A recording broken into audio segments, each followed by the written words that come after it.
Wahyu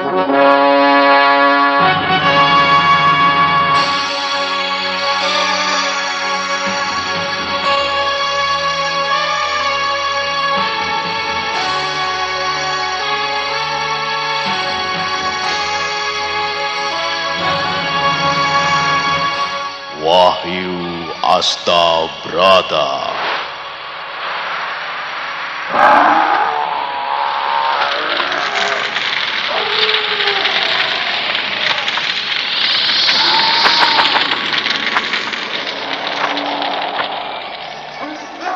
Tan hening wening upaya mukti nuring pangastuti. Tetek anggayo mukti sentosa rahayu. Ajur wuwu nirdaya tan aspi sampurna. Dewi Kesuma, datanglah, datanglah, kumohon.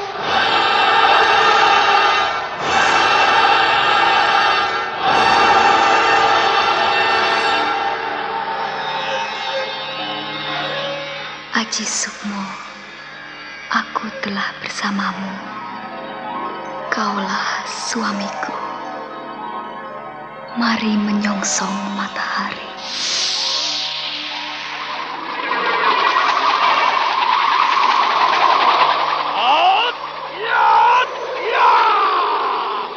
Ampun Jala Sutra.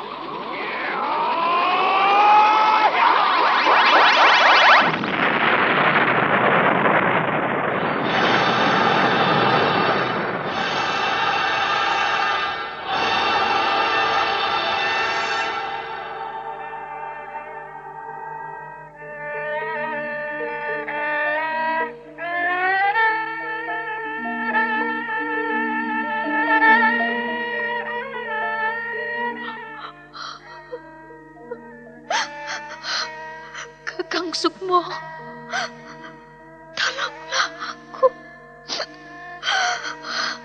Lepaskan aku dari penderitaan ini.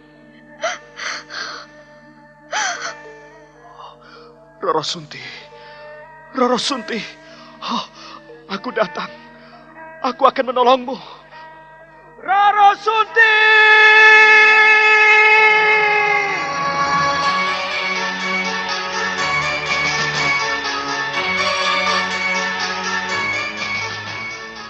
Wahyu Astabrata.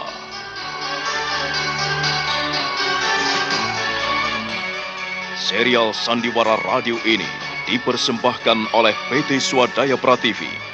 Berlatar belakang sejarah Kesultanan Mataram. Menggetarkan, mendebarkan, menggelorakan semangat, cinta, dan perjuangan umat manusia yang ingin menyibak misteri kehidupan ini.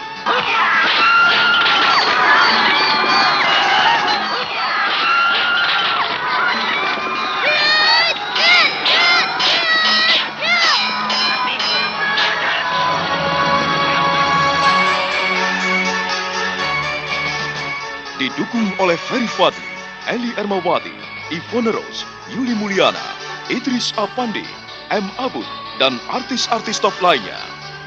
Cerita ini ditulis dan diolah oleh Bu Nergis Muryono. Pengarah cerita dan naskah Agung Bahrodi. Ilustrasi musik Haris Sabar. Teknik dan montase Jamie Mumu. Dengan sutradara Ferry Fadli. Sandiwara Radio ini masih Anda dengarkan di channel YouTube Satria Collection. Jangan lupa tekan tombol like dan subscribe. Wahyu Astabrata. Kali ini mengetengahkan episode kelima dengan judul Sang Mempelai.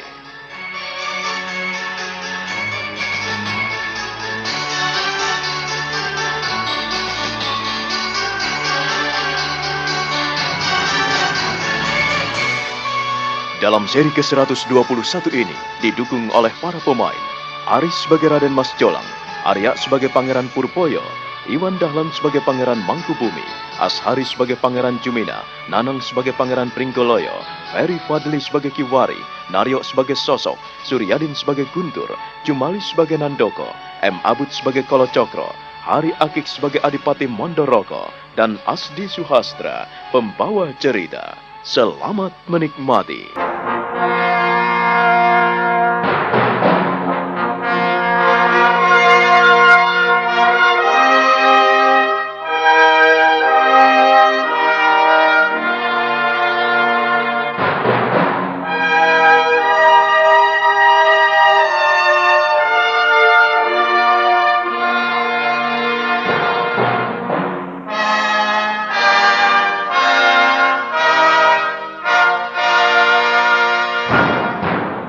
Sang Prabu mengutus Pangeran Purboyo, Pangeran Pringgoloyo, dan Pangeran Jumina untuk mencari buronan pemberontak Demak Bintoro.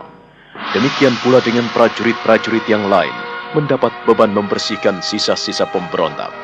Semua yang hadir menanggapi apa yang dititahkan Sang Prabu dengan kesungguhan hati.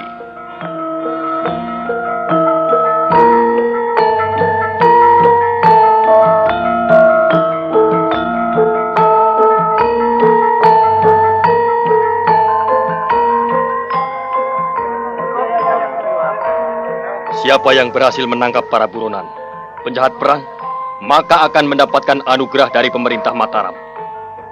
Untuk masalah ini saya serahkan sepenuhnya pada Kang Mas Pringgoloyo dan Kang Mas Purboyo. Kang Mas Purboyo dan Kang Mas Pringgoloyo supaya mengatur semua ini. Demikian halnya dengan Kang Mas Jumina. Kang Mas bertiga saya minta bersungguh-sungguh dalam menghadapi para buronan itu.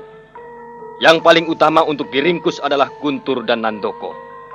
Mereka harus ditangkap hidup ataupun mati. Iya, Adimas Prabu. Saya bertanggung jawab untuk menangkap para buronan itu. Saya juga siap, Adimas Prabu. Saya pun siap, Adimas Prabu.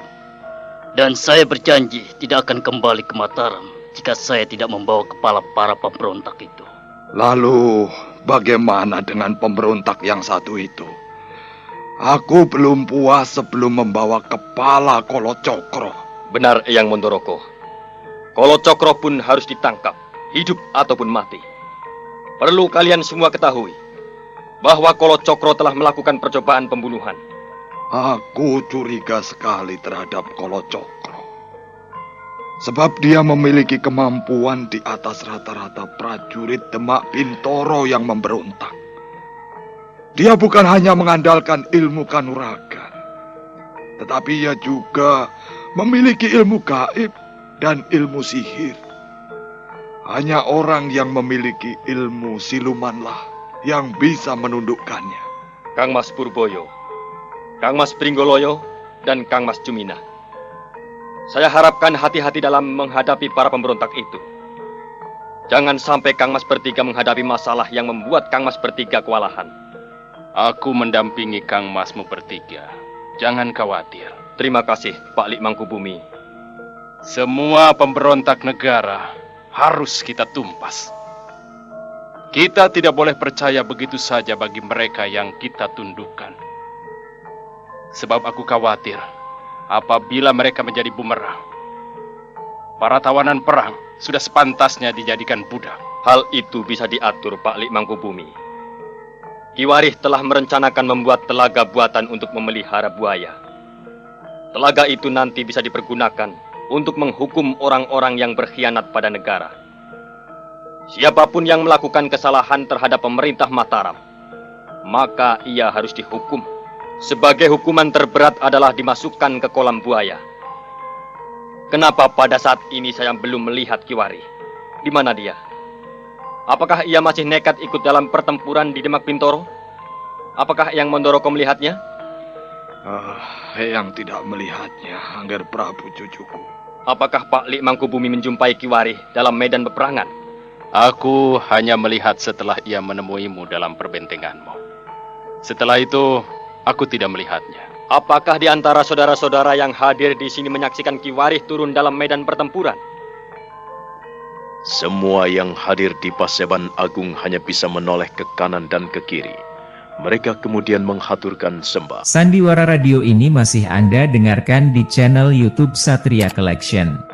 Jangan lupa tekan tombol like dan subscribe. Ampunkan kami, Kanjeng Sinuwun. Kami tidak melihatnya.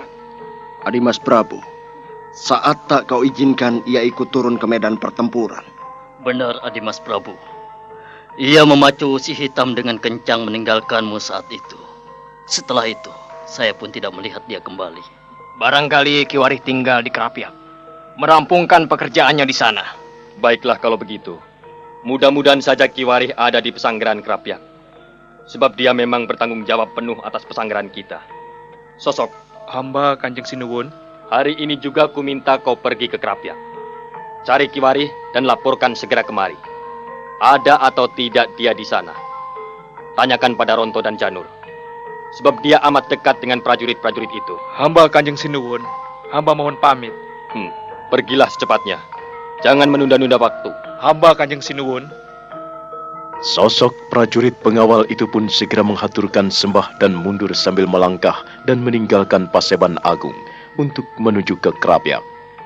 Sementara itu, Kiwarih yang dicari Sang Prabu sebetulnya telah hadir di ruang Paseban itu. Karena ia mengenakan akar mimang dalam ikat pinggangnya, maka dia tidak tampak. Dia bagaikan seorang siluman yang tidak bisa dilihat dengan mata. Bahkan setan, jin perayangan pun tidak akan mampu melihatnya. Kiwarih hanya tersenyum, lalu dia berdiri mengikuti perginya sosok. Setelah itu dia meloloskan akar mimang yang ada di pinggangnya dan menyimpannya dengan baik pada bumbung bambu yang ia selipkan di pinggangnya. Pada saat itu pula, muncul dan tampaklah wadaknya. Dan tak lama kemudian dia melangkah menuju ke Paseban Agung.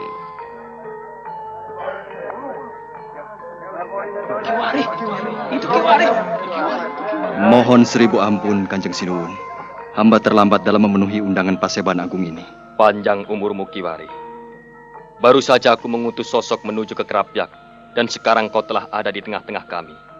Kiranya Yang Maha Kuasa memberikan panjang umur padamu. Terima kasih, Kanjeng Sinuwun. Duduklah yang baik. Terima kasih, Kanjeng Sinuwun. Kita patut bersyukur karena bisa menghentikan pemberontakan Kang Mas Kacuron. Dan pada saat ini, kita memiliki ribuan tawanan perang, Kiwarih. Dan tawanan ini bisa membantu tugas-tugasmu. Mereka telah kita jadikan budak. Biarlah mereka menjadi budak kasar untuk menggali telaga buatan guna memelihara buaya. Semua ini bisa memperlancar tugas-tugasmu. Terima kasih, Kanjeng Sinuwun. Kepadamu kuserahkan 300 budak kasar. Dan selebihnya, 2.700 budak kasar itu akan senantiasa memberikan bantuan kepadamu. Bisa kau perintahkan di mana kau perlukan tenaga mereka. Jadi jumlah keseluruhan dari budak kasar yang kuserahkan kepadamu ada 3.000 orang. Terima kasih, Kanjeng Sinuwun. Namun pada saat ini mereka masih ada di bawah pengawasan Pak Lik Mangkubumi dan Eyang Mondoroko. Jadi apapun yang kau lakukan dan apapun yang kau butuhkan nanti, kau bisa langsung berhubungan dengan Eyang Mondoroko. Selama Pak Lik Mangkubumi menemani Kang Mas Purboyo, Kang Mas Pringgoloyo, dan Kang Mas Juminah untuk mencari buronan. Iya, Kanjeng Sinuwun. Ku minta kau tidak segan-segan melakukan tugas-tugasmu ini, Kiwarih. Lalu bagaimana dengan keamanan yang ada di Kerapiak?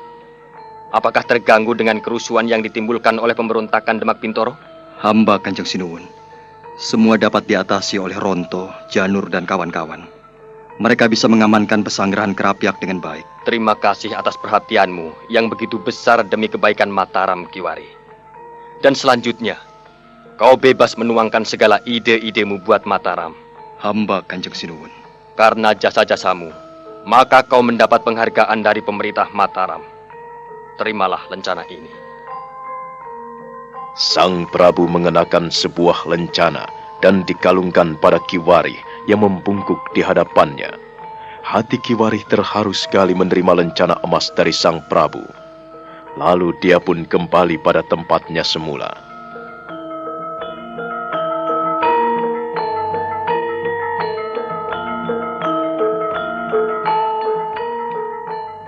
Kukira tidak ada lagi yang kubicarakan di sini. Dan Paseban Agung pada hari ini kututup sampai di sini.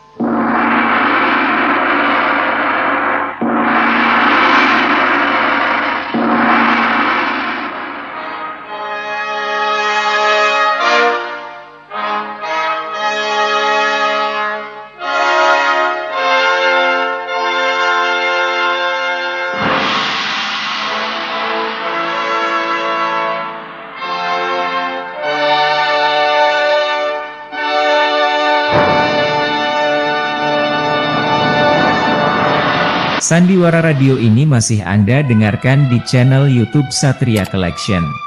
Jangan lupa tekan tombol like dan subscribe.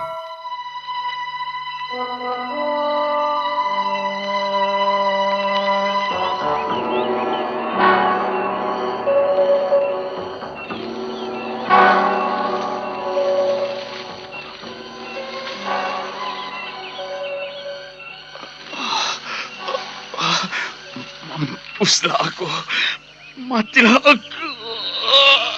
Aku tak punya kebanggaan lagi.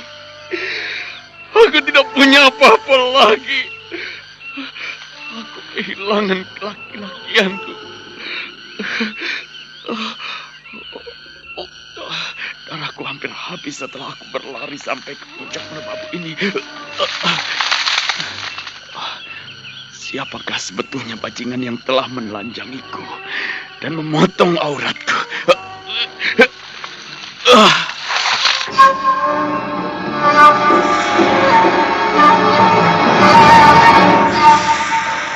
Kolo Cokro yang telanjang bulat dan kehilangan auratnya akhirnya jatuh meringkuk di semak belukar.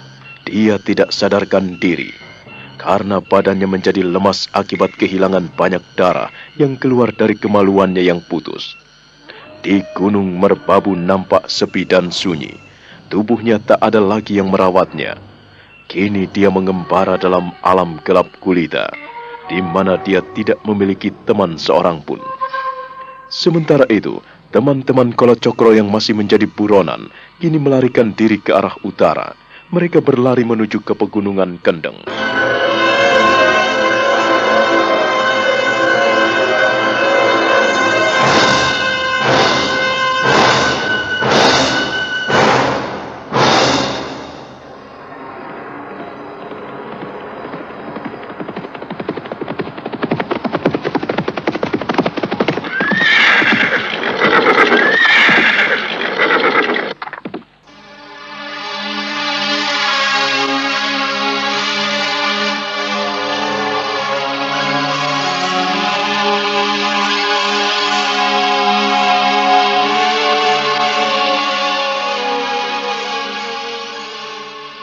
Kakang, kita tidak bisa menjadi buronan terus-menerus, Kakang. Kau tidak perlu takut.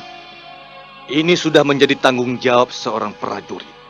Kalau kita menang, maka kita akan memiliki kekuasaan dan kedudukan. Kita akan memiliki kemuliaan. Dan kalau kalah, kita memang harus menjadi penyakitan, menjadi buronan. Kakang, kita akan kemana? Kita harus bisa menipu. Kita harus bisa menghindari kejaran orang-orang Mataram. Kita dikejar ratusan orang prajurit, Adinandoko. Kita harus pergi dari sini. Kita akan kemana, Kakang? Ayo, ikutlah aku.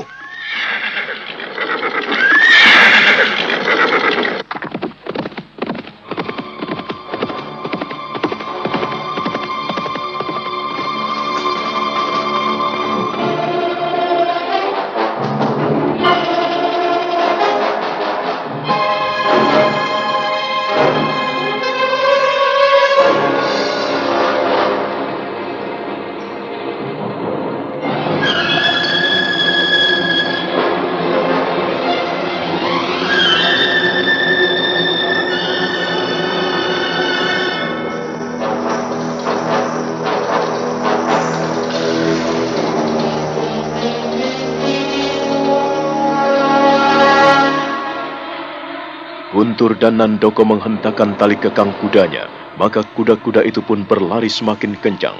Mereka menyusuri lereng-lereng pegunungan Kendeng, menuju timur laut, terus ke timur.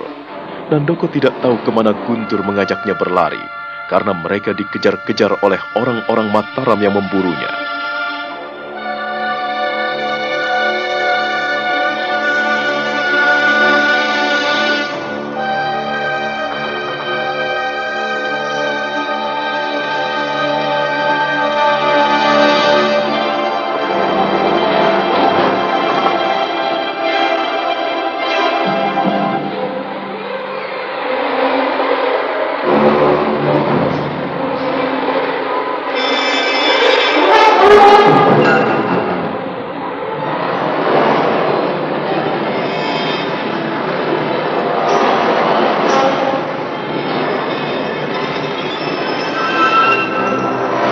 Sandiwara radio ini masih Anda dengarkan di channel YouTube Satria Collection.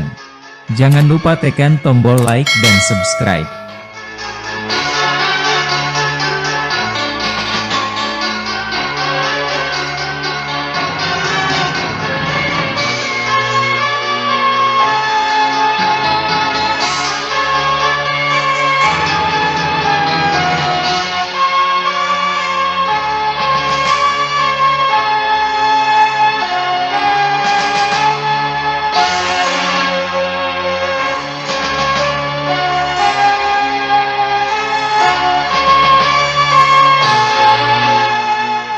Nah, bagaimanakah kisah selanjutnya?